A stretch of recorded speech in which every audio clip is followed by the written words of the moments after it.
ഈ ക്ഷാമകാലത്ത് തന്നെയാണ് ഉമർ റളിയല്ലാഹു അൻഹു ഒരു നൈറ്റ് പെട്രോളിങ്ങിനിടെ പുതുതായി വന്ന ഒരു കച്ചവട സംഘത്തിൻ്റെ സമീപത്ത് കൂടെ ഇങ്ങനെ നടന്നു പോകുമ്പോൾ ഒരു കുട്ടി അത് അലമുറയിട്ട് കരയുകയാണ് രാത്രിയിൽ.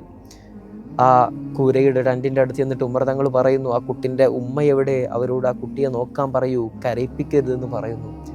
ഉമർ തങ്ങൾ വീണ്ടും ബാക്കിയുള്ള അടുത്ത് എല്ലാം ചെന്ന് തിരിച്ചു വരുമ്പോഴും ആ കുട്ടി കരഞ്ഞുകൊണ്ടിരിക്കുകയാണ്. വീണ്ടും ഉമർ തങ്ങൾ പറയുന്നു. അങ്ങനെ ആ കുട്ടി നിർത്താതെ കരച്ചിൽ കേട്ടപ്പോൾ ഉമർ തങ്ങൾ പറയുന്നുണ്ട്, എന്തുമ്മയാണ് ആ കുട്ടിയുടെ, ആ മകൻ്റെ കരച്ചിൽ നിർത്താനാവുന്നില്ലേ?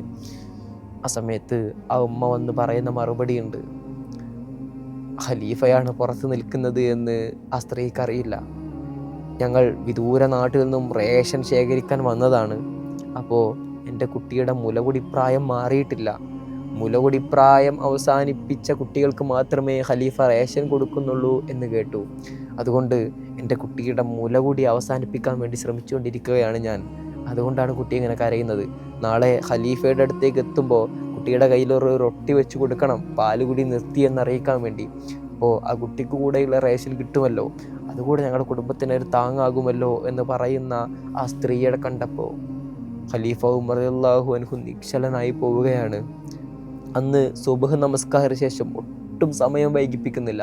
സുബ്ഹ് നമസ്കാരം കഴിഞ്ഞ് അവിടെ തടിച്ചുകൂടിയിരിക്കുന്ന ജനങ്ങളോട് ഉമർ റളിയല്ലാഹു അൻഹു പറയുന്നുണ്ട്, ഇന്നു മുതൽ ജനിച്ചു വീഴുന്ന എല്ലാ കുഞ്ഞുങ്ങൾക്കും റേഷൻ നൽകാനുള്ള സൗകര്യമൊരുക്കുക.